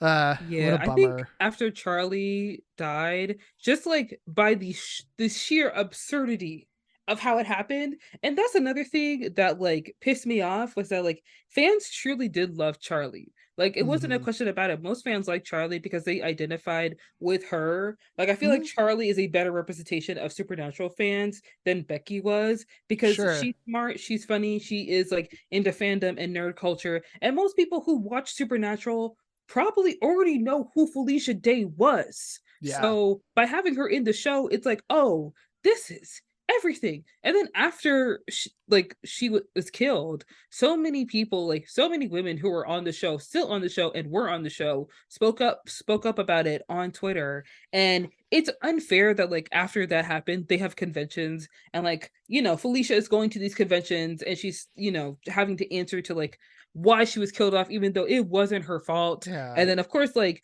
Jeremy Carver was asked about this at Comic-Con, and he gives his half-ass answer or whatever, but it doesn't really like change from that. Like, they try to remedy it with Rowena, having her on the show and her being the Queen of Hell, and also Billy, who plays Death, and like the later seasons. Like, you try to fix it and you try to improve it, and you still have like Jodie, and you still have crap, I wish I remembered the other I don't remember. the blonde girl. What is her name? But like, gosh. And like, even like having Claire on the show, I feel like Claire was such a phenomenal character, and she was so interesting, and like there was such a good setup for her to like really stand out on her own if they did the Wayward Sisters kind of like spinoff. I feel like out of all the Supernatural spinoffs they try to do, which were a lot, Wayward Sisters is the one with like, you already have the backbone, you already have the story, you already have the characters, you already have a set, you already have the fan base, you already have the home, the platform for it. And if not the CW, then surely Netflix should take it. Like, that's literally like, it's so easy to like plug and play and make your money, and to say no simply because, oh, the show's about the Winchesters. No, it's not. It's about family. All right, it's about family and killing things to go bump in the night. Okay, obviously you haven't watched the show, so you don't know what it's about. But I will never, ever just like get over the fact that Wayward Sisters did not become a thing, because the pilot had like, I think, a contract run of like 3 years, and after that kind of ran out and no other platform picked it up. It was kind of like, oh well, it's not happening. Like, I'm still mad about it, because like it would have been so good. And also it would have been so good because the actress who plays Claire, Catherine Newton, she became a star. Like, imagine you having a TV show with somebody who like is a star. Like, this girl is in a Marvel movie now. It's too late now. It's too late. It's too late. Missed your shot. So got one season of one spinoff, I guess, eventually at the end of it. Like, it's just, it's so wild how none of, as long as the show ran, like none of their spinoff ideas ever took off. It's so strange. Also, like, having Wayward Sisters would have been so good for Supernatural fans to get over the fact that Supernatural ended, because then you would still have a vehicle for the show. Yeah, sure. For sure. Yeah, and one that can, because it doesn't have like the weird baggage of having to be a prequel or whatever, can like still run on and go whatever direction it needs to go in, you know, like it could end up being a wildly different show from Supernatural in a good way, you know, depending on how things went, who knows. So yeah. And I feel like the show should have like happened, because I feel like from the success of Winona Earp, which is also a sci-fi show that was kind of like based in lore and killing demons, and what Winona Earp is like very similar to Supernatural. If you guys haven't watched Winona Earp, I found it on Netflix, but I think it was like a sci-fi show, and it's basically about this girl Winona. She is the direct descendant of Wyatt Earp, who is a famous gun slinging, demon killing Western badass. And when she turns 26, it is bestowed upon her to take up the gauntlet and become, she's the heir. She's the Earp heir. She must kill all the demons in Purgatory, which is a town, I think, on the border of like the US and Canada or something like that. And the show is phenomenal. It's funny. It's so interesting. First of all, also they're lesbians. So shout out to all the queer people who watch Supernatural and you never really got your lesbian chance. You're no queer romance. Guess what? It's in Winona Earp. Okay, you're welcome. You're welcome. And it's such a good show. It went on for like 4 seasons, and like it does rely on like lore as well, in the same way Supernatural does. Less on Christian, well, it's still like Christian theology a little bit, but not so heavily like Supernatural was. Like, not that deep. Like, you're not gonna really see God popping up. Maybe angels, but like not really, so to speak. But it was such a good show, and I feel like if Wayward Sisters had just been given a chance, my God, like you would have seen such a great return off that show. And I can't stop thinking about like all of the sci-fi actors that exist, like Orlando Jones, Gina Torres, Nathan Fillion, like David Tennant, even. Like, the possibilities are endless of the people who could have starred on that show. And even having Catherine Newton, who went from like Supernatural to Blockers to Detective Pikachu to now Ant-Man Quantumania, to have her as the lead of your show. Hello, Critic Choice Awards, Emmys, Golden Globes, CW. I'm about to get you another Golden Globe, okay? Crazy Ex-Girlfriend and Jane Virgin are nothing. Listen, I got this in the bag, okay? Maybe not a Critics' Choice Award, maybe a Teen Choice Award. You can like settle for, you know what I mean? People's Choice Award, you know what I mean? But like, yeah. It's like, it was such a possibility. Like, the way that CW truly fumbled the bag on that, like, I'll never let it go. I'll never let it go on many things as of late. So a little bit of Schadenfreude there. Yep. The Winchester's prequel series, like, I understand that the CW likes to like do prequel series for certain things. The Winchesters was never going to work because we don't need a prequel series for Supernatural. We know what happened. That was my feeling when I heard it announced. I was like, well, that I don't see how that show could run for very long. Because for what? The show, like, literally the premise of Supernatural was that like Mary dies like on the ceiling because her husband did not know that she used to be a hunter. And in Winchester's, correct me if I'm wrong, was it the dad like the hunter? Like, for the premise of the show? Yeah, I believe so. Yeah. Yeah. Although I don't know if I didn't watch it. I don't know if you watched it. I did not watch that. I did read out of curiosity, like how it actually ended. And it does sound like it was going in a wildly different direction. Like the intention was by the end of the season, like they revealed a bunch of stuff. And I mean, I guess spoiler for Winchester's for the canceled show, but like, I think it was revealed that it's just it actually is an alternate universe, and they like encounter Dean from the afterlife in it, like post Supernatural. And so they were going to just go in a different direction with it where it wasn't truly a prequel, I guess. What? I don't know. That's just what I read on the wiki page. Okay. And I feel like also Winchester's, the only reason why this show happened was because Jensen was not happy with Dean's ending, which no one was. No one was happy about Dean's ending. And it's like, no, like I understand, like you are on a show for so long, you're carrying the show on your back, and your character goes out in the most piss poor way ever, and you're upset about it. But guess what? You weren't really saying anything when all these women were being killed off for no freaking reason. And then when it's your turn, suddenly you got beef.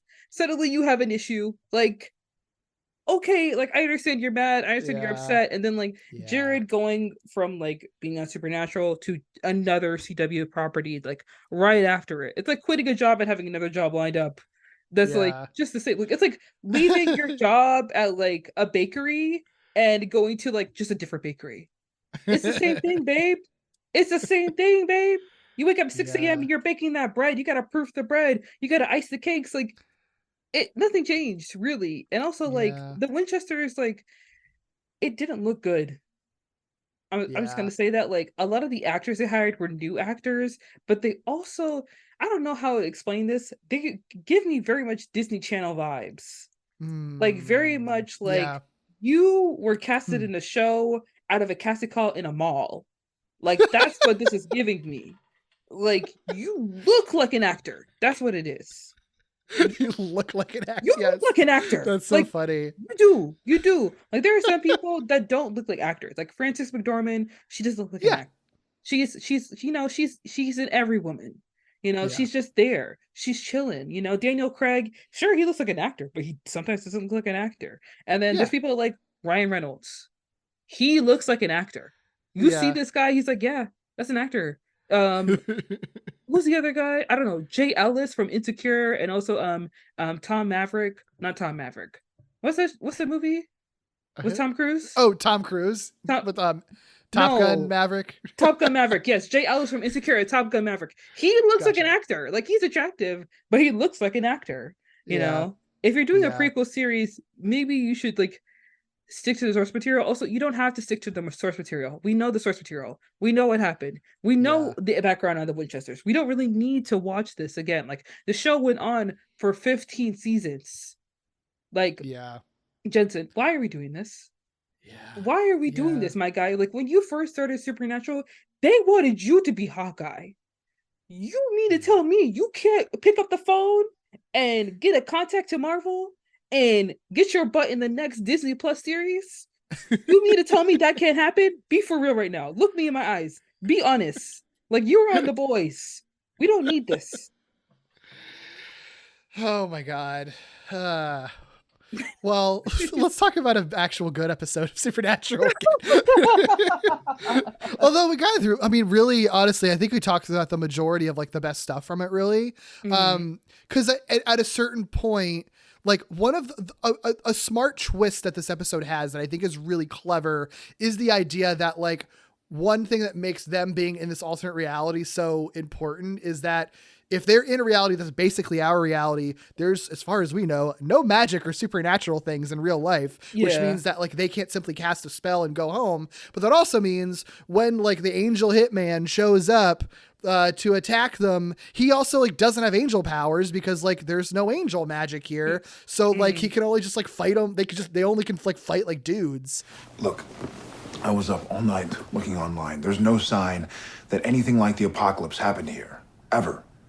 And as far as I can tell, monsters, ghosts, demons, they're all pretend. So nobody's hunting them? No hunters. Look, maybe that's why our spell didn't work, Dean. You know, maybe here there's no supernatural, no magic. No demons, no hell, no heaven, no God? Something like. Even better, no angels. Which I think is that's a really like, smart twist, because then it's just sort of like, well, how the hell are they gonna get out of this reality that nobody can do any magic? Oh yeah, I do love that about the show. I do love that about that episode because Supernatural loves to give them the easy way out. Yeah. It's like, oh, here's this ancient relic from Egypt that's been buried in a tomb for 100 years, Right. and then you put your hands together. Hey Cassio, you there? Hey man, can you go to Egypt for me? Right. Hey, thank you very much. And it's like he's gone for 3 hours. He comes back. He's like, what took you so long? He's like, I had to go through the pyramids. All right. Yeah. Were you gonna hop on a plane, which you're scared to do because you're scared of flying, and go to Egypt and get this relic? No. All right. You think I can poof in and out wherever I want? It's easy for me. It's not easy. And of course, like they low-key give them an out with like Sam and Dean using Jared Padalecki's credit cards to buy obviously rare items, because it would make no sense that like some old crickety man whose house is in the middle of a junkyard has all these ancient angelic relics and like these bones. I think they need literal bones of a saint. How do you even buy bones of a saint on the blood internet? of a lamb? You open the fridge, mayonnaise, a sandwich, and blood of the lamb. Why is that next to your beer? Sir, the cross-contamination is like insane. Like your fridge cannot hold that. Like you gotta put that downstairs, put that in your basement. Like Jesus. It's like, what's going on here? And then of course, like it's so funny to me how like we're watching it in the lens of like, this is Sam and Dean. Sam and Dean bought these ancient relics online and they're picking up at an airport before it goes through customs. And they're like, the guy who's playing Cliff, the bodyguard, is like, why are you guys getting this stuff? And he's just kind of like, lame excuse, doesn't really explain it. It's like, would it make you feel better if we said, no, that's not illegal? He's like, no, it doesn't. And like fully like the showrunners are like, okay, so you may be on drugs. It's like, this is why they're acting weird. They're on drugs. Like, it's so funny to think about like the real world consequences of what happens in this episode. Like if you are just in this reality, like, and are just, you know, a viewer of the show Supernatural, and then you hear like, oh, well, so the show's actually been canceled because its actors had a psychotic break, and then someone showed up with someone murdered one of the cast members, and then another person showed up with a shotgun and shot like most of the crew. Like at a certain point, it's like, what? Like I appreciate how daring it is in the back, you know, in the back section of the episode, where it's just like, no, the angel hitman is just gonna kill everybody in this reality. Like it's just gonna happen, because he just straight up just kidnaps and then like stabs the actual Misha Collins, like it like brutally, like he's brutally murdered in an alley. Okay, easy. How do you do it? Please. Live in this grubby, shabby desert. Nothing greater than yourselves. Nothing but dirt when you die. What? No power. No magic. It's not following you at all. There's no magic in your universe. I'm sorry, please. Nothing but a bag of strings and pulleys. What? You should thank me for what I'm about to do. Why? What are you about to do? I need to make an important call. I pray to God that it even goes through.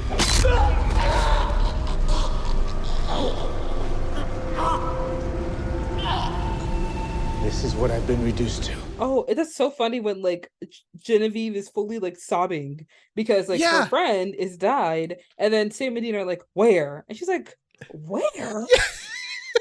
Where? Like imagine that being the first, like when you just tell someone that your friend has died and that's their first question is where. Like in a TV show it makes sense. Like you totally get it, like why they would say it like in, you know, in a drama, but like in real life, like that's not the reaction you should have to someone dying. It's kind of like, okay, we've gone method and we've gone a little too method at this point. Like, what? Yeah. It's so funny. I also love the end when like it goes almost Western. Like, Yeah, because the hitman, his name is Virgil. I keep forgetting to even say what it doesn't matter. Like I don't even know if I even remember what his name was. If he's just a hitman named Virgil. Since he can't use his angel powers, he just straight up buys a shotgun, and the whole shotgun sequence is like just straight out of the first Terminator. Like they just almost recreated shot for shot, which I'm like, weird choice, but sure, I guess. But yeah, he just gets the shotgun and he just shows up to set and like shoots everybody, but not before Eric Kripke, the creator of the show, like shows up, an actor playing him. And like, yeah, it's like this Western showdown where Kripke like survives like 3 or 4 shotgun blasts directly to the chest and is still walking like towards the hitman before he eventually goes down. Like, it's so funny. And obviously, you know, the joke is like the legendary creator of the show goes down in a blaze of glory. Like that's the joke, but it's also like, it's so absurd. Yes, it is. It definitely is. And like I love the scene where like Virgil fully shows up on set and like Sam and Dean start going off on him. And of course, us as the audience, we're like, yeah, get him, kill him. And like the people in the show who see them as Jensen and Jared are like, they're beating up an extra. Oh crap. And like it connects. Like you went to an airplane, you went to an airport, you know, you picked up some packages before they went through customs because it could possibly be illegal, and now you're beating up extras on set. Like, it connects. It connects. Yeah, it's wild. It's so chaotic and everything, but it makes sense. I mean, and that's really how this like reality kind of ends up wrapping up, is that the hitman just shoots all the whole production crew, including, I don't think I even called it out, but like they do call out how weird it is that one of the producers' names is Robert Singer, who Bobby Singer is named after, and they even like comment on like what kind of like who would name a character after yourself after a producer. That's all. I love that. Yeah, it's good. The other thing that I like we're back basically at the end of the episode and everything, but like the other thing that I do like that sort of persists is like they have these 2 like sort of elements that end up coming around at the end. The one that I think you were referencing, like that everyone's constantly saying, like those 2, like I'm just glad those 2 are talking, because like in this reality, Jared and Jensen don't have a relationship, and it's like repeatedly said like, well, at least those 2 are talking to each other. And the other thing that gets brought up a lot is like the question of, is it worth staying in this reality? Because it's like, I don't know, you're like rich and famous actors, like that's not that bad. Everyone wants to kill you in the other reality. Yeah, but here you got a pretty good life. But back home, the hits have been coming since you were 6 months old. You gotta admit, being a bazillionaire married to Ruby, the whole package, is no contest. No, you know, you were right. We just don't mean the same thing here. I mean, we're not even brothers here, man. And I do like that kind of right before this final confrontation happens, like Sam settles on this idea of like, we just don't mean the same thing here. We're not even brothers here. Which the brothers thing, you know, that's normal. But I really like the, like, we don't mean the same thing here part, because I do think it sort of speaks to like being the characters in the show that viewers are watching. Like that is meaningful to audience members, but for them, they actually do have to be the characters to do that. Being the actors doesn't really mean the same thing as like living the lives as these fictional characters. Like, I don't know, there's something kind of heady about like how it speaks to the power of fiction, you know, and like how characters can almost like elevated from the actors that are playing them in a way. Does anything I'm saying make any sense? I'm not sure if it does. No, it makes perfect sense. Like, you're absolutely right, because Dean looks at Sam's life and he's like, you know, you could do this, you could live here, you could live this like perfect life, you know, and like you have the wife, you have the money, you have you have all of it. And Jared, you know, Sam is fully just being like, you're not my brother in this reality. Like, we're not friends, we don't talk. Like, of course, all this looks cool and everything, but like, this isn't what I want. And it falls back on like the codependency that Sam and Dean have with each other throughout the whole series, especially Dean. From time and time again, he is straight up just like, Sammy, like, run off. You don't need me. Like I bring you down. Like, oh, and it's kind of like, yo, like you are not like, I don't know why you have this like such low self-esteem about the relationship you have with your brother. Like he's your brother. He wants to be there for you. Like he's got your back. Like he's trying to like y'all are ride or dies. Like for real, like ride or die. You know what I mean? Like take it to a whole different level. And I feel like it's so funny to see this in season 6 where like Jared and Jensen are like brothers and like best friends and like real life, and then like in the show like they're not even talking, they're not even cool, and like kind of like that divide that they have in the show. Because when I was watching the show and it's like, oh well, at least they're talking, it made me think about like after Supernatural actually ended and like Jared and Jensen had like the falling out that they did, how like Jensen didn't tell Jared about the prequel series. So weird. And it is weird to me because I, being such a hardcore Supernatural fan, I have watched convention videos, I have watched the blooper, I have seen them like hang out, like they're brothers in every sense of the word, like on TV, like that's their connection, like that's the connection they have, like, and in real life, that's who they are to one another. And so I feel like when we first learned about like the prequel series and Jared learned about it on Twitter along with everybody else, him reacting openly on social media as he has in the past with other kind of scenarios that fans have seen, it's that oof, it's kind of like that cringy, like, why are we doing this online? Why are we doing this out in the open? Why don't you just call him? Why don't you just talk to him? Like, why are we bringing this out with everyone could see, airing out your dirty laundry? Like, this is uncomfortable for all of us because you guys have like this public persona of brothers, but I know that they're like actually like I know them for real. Like I know them like nobody else does. Like me pulling out my like parasocial hat and showing my little parasocial like tinfoil hat and be like, I've seen it. I've put the connections together. Like they're brothers. They used to live together and they slept in the same bed. Like me pulling out my deep supernatural phantom lore in the moment. Like like Jensen opened up about like why he didn't tell him that he was making it. And for me, it makes sense because like Jensen knows Jared. Like he knows him better than like we all know him. And we only know him for like, a brief moment or whatever. I like me as a fan see Jared and Jensen based on the surface level perception. And even though they have hundreds of videos of them at conventions, so many videos of gag reels and interviews and this and that, that still doesn't mean that I know them. Jared knows Jensen and Jensen knows Jared in a way that like their parents don't know each other. Like point blank period. Right. That's how close they are.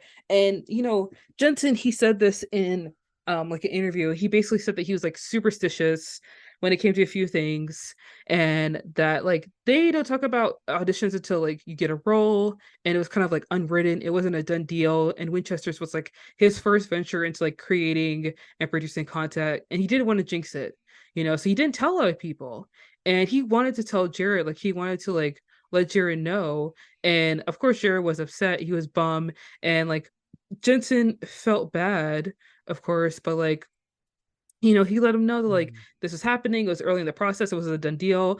And like after he told Jared that, like he understood it at that point, and like I understand that too. And like if you're a fan and you understand, like if you're a Supernatural fan, Jared Padalecki is quick to respond, slow to thinking. Like, I don't know how to say it. Like, I don't mean to be mean. But, like, this man is like, tweet first, apologize later. Like, that's just how he is. Sure. Like, even from like, he's had some like problematic tweets in the past that he's had to apologize for. He's remedied it with like his Always Keep Fighting campaign with suicide prevention and things like that. But he still kind of like has his faults.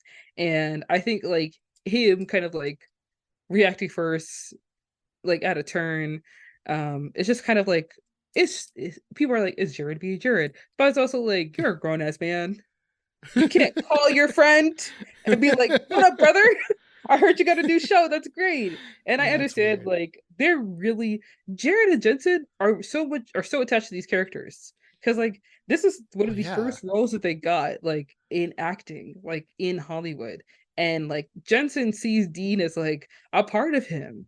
You know, they talk about it like their wives talk about it at conventions. Like, have you ever seen Dean in real life? Have you ever seen like Sam in real life? And they tell stories about it. And like their families are connected with like the actors and the people on set. Like Jensen's wife has been on the show. Obviously, Jared's wife has been on the show, you know, and they're so like invested in the show that's become such a huge part of their lives. And like the fans, like the conventions that they do, like the fact that they're still doing conventions for the show that has been canceled in 2020. It's 2023. Yeah. They're still doing conventions on this show and still talking about it. Like it's wild to me, but like that's how much that show means to them. So like that whole like kerfuffle that they had in you know in the open, it was like funny to me, like watching that the French mistake and be like, at least they're talking, and then us seeing that happen in real life is like, oh my gosh, no, not television being like once again, it's like The Simpsons. Like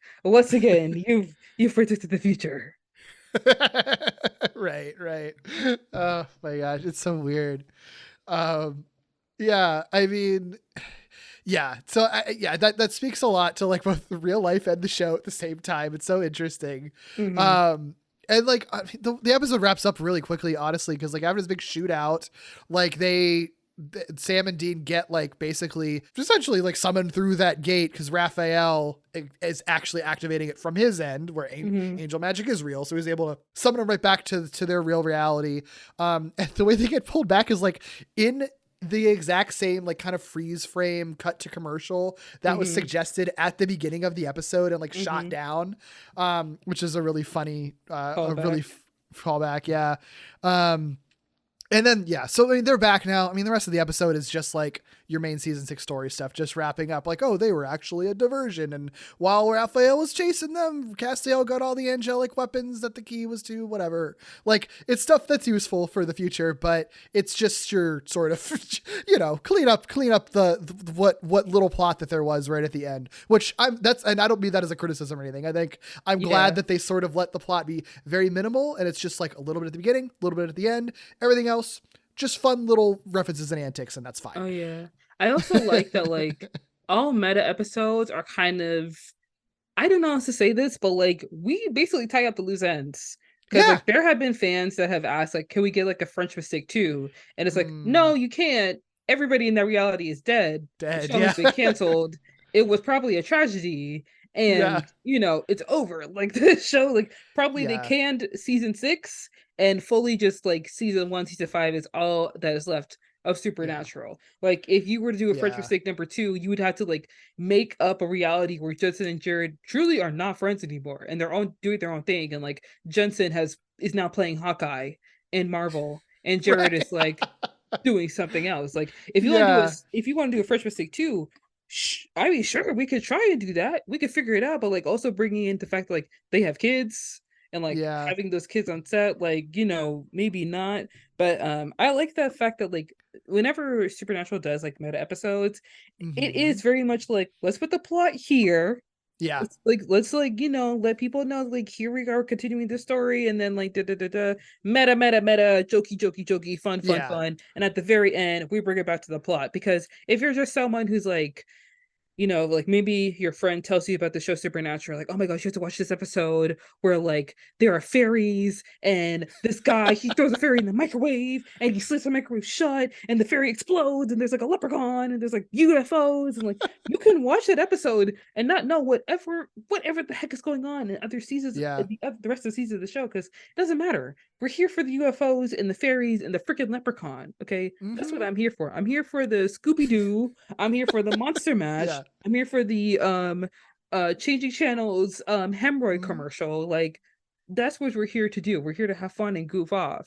So I like that Supernatural operates in the way where it's like we're doing meta for one episode and then we're gonna wrap it up. We're not coming back to this. Like, Yeah, y'all wanted, they let it be a standalone. yeah. Because I agree. I think, I think that there could be a way you do another episode like this, but yeah, you couldn't just revisit this reality. And I think even if you found a way to do it, I think it would kind of be to diminishing returns, because I think what makes this episode so special is that they do kind of pack in every joke that they possibly can. And like, it is such a joy and such a weird joy just to be thrust into this and see it all play out and then ripped back out of it again. I think the more you would you revisit it, the less special it would become, and like, how much more can you wring out of like, oh, isn't it funny that they're on a TV show, like there's only so far you could really go with that. So I'm kind of glad that they didn't like try to imitate it, without having like a really super good or different idea or something. After this, I also like the last scene of this episode too. Like, it's really simple, but when they're just sort of like Sam kind of knocking on the door frame, just seeing if it's like, it's solid, it's not a set, and just like recognizing like, I mean, we're back in our like crummy house with no money and everything. But then Sam's like, it's real. Nice. Yeah. Yeah, real, moldy, termite-eaten home sweet home. Chock full of crap that want to skin you. Oh, and we're broke again. Yeah. But hey, at least we're talking. a fun callback to like obviously the reality of the other universe, the other reality, but also like the fact that Sam and Dean in this universe often aren't talking to each other and are at odds. Like I appreciate that. I think it's a fun way to kind of connect everything and end the episode. Oh yeah, that's very true. I also love that like this episode, it was kind of like revived almost in fan fiction.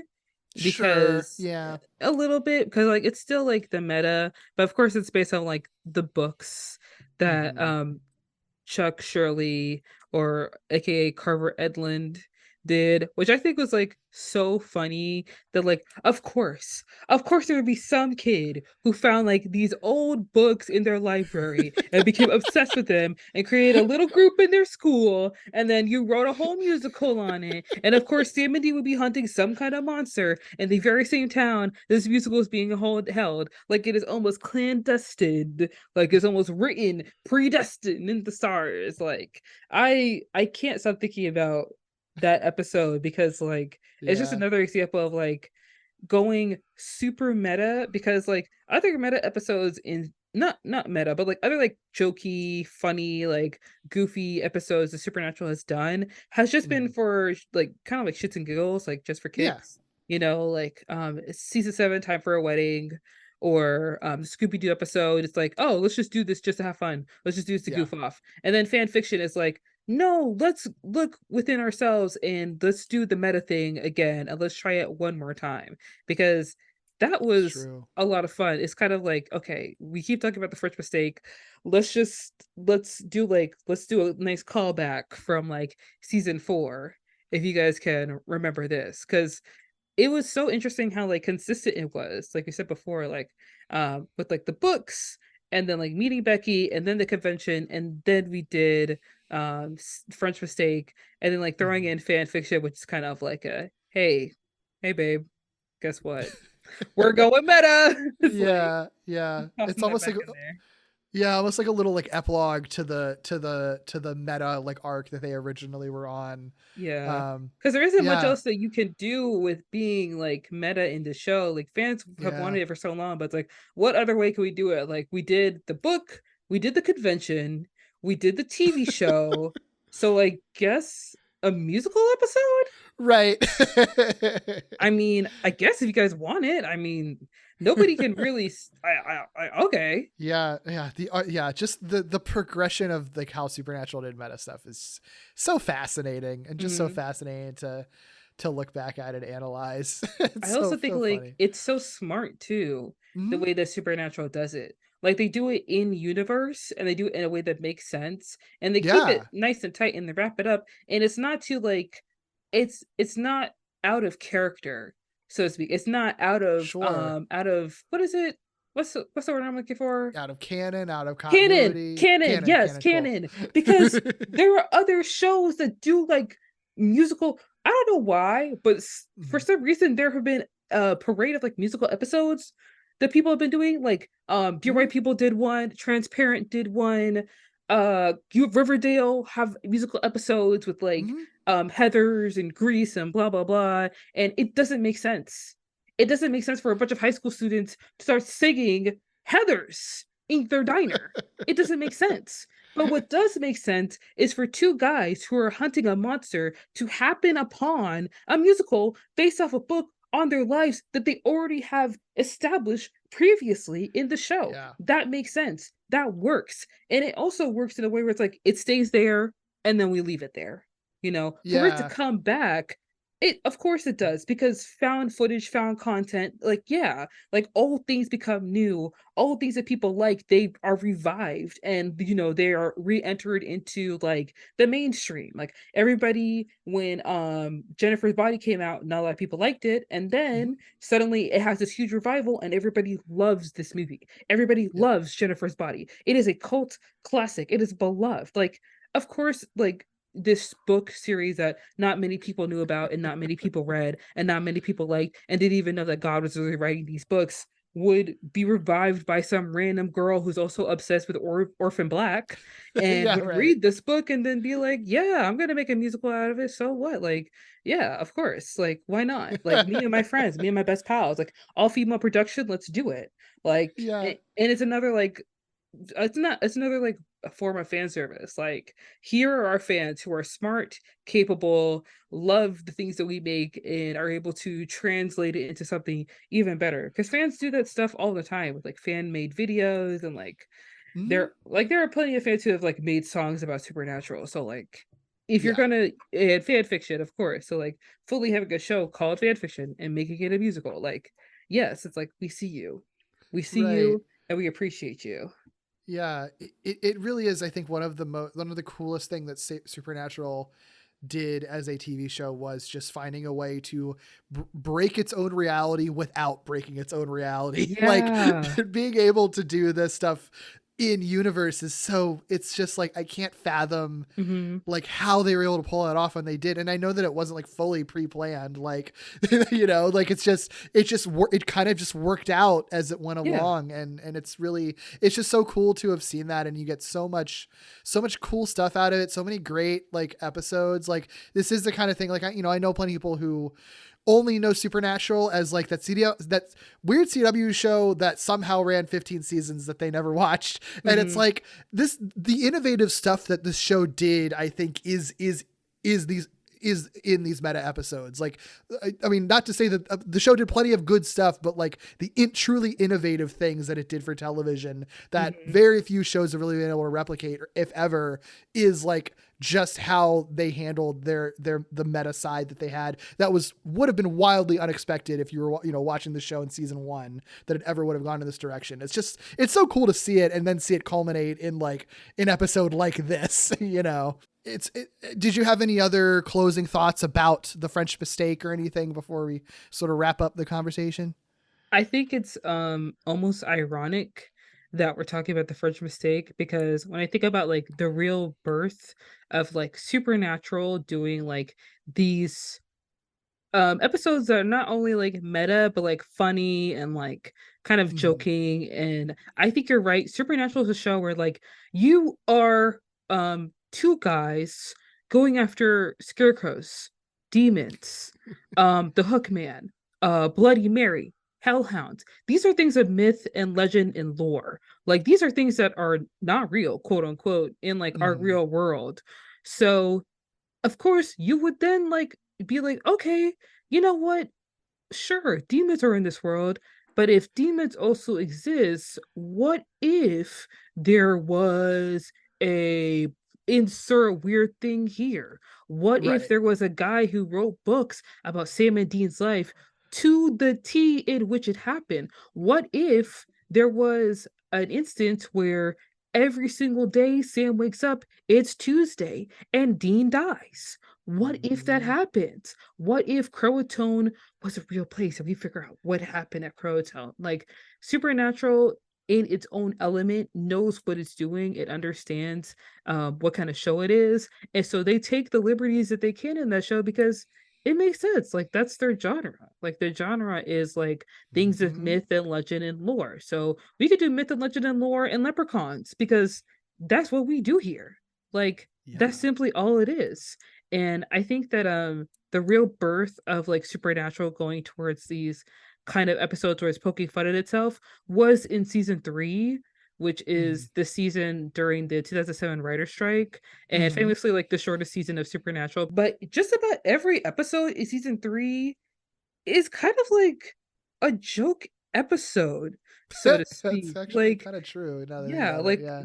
if when you watch season 3 of Supernatural, like we're still going through like the dark and like we're still going through like the dark fantasy like kind of content of the show. We're meeting Bella, we're seeing vampires, but it's also the episode where you have a very supernatural Christmas and Yeah. like the pagan idols. You have the mystery spot, like I just mentioned, Love where Mystery Spot. every single day Sam wakes up and Dean dies. Like you Yeah. have ghost facers. You have like so many other episodes in season 3. And the only reason why season 3 was so short because it was due to the writer's strike and like, you know, they were short on staff. And it's ironic that like we started watching Supernatural in like season 3, the season that births these kind of meta funny episodes that have Supernatural poking fun at itself. And we watched The French Mistake, which is like known as the best episode of Supernatural, and like the meta episode of Supernatural in itself.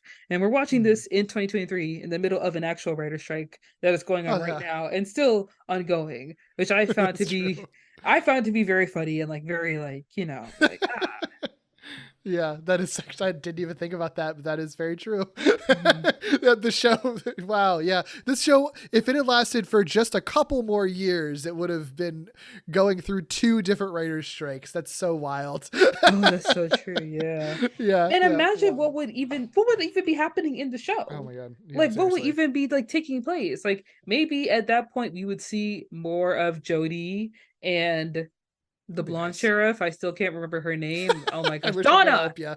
Donna. Her okay. name is Donna. Crap. Yes. Donna. And maybe we would see a little bit more of Jack, who is the Nephilim, who is introduced in the later seasons, which like I have to ask. I know this is a little bit of a tangent.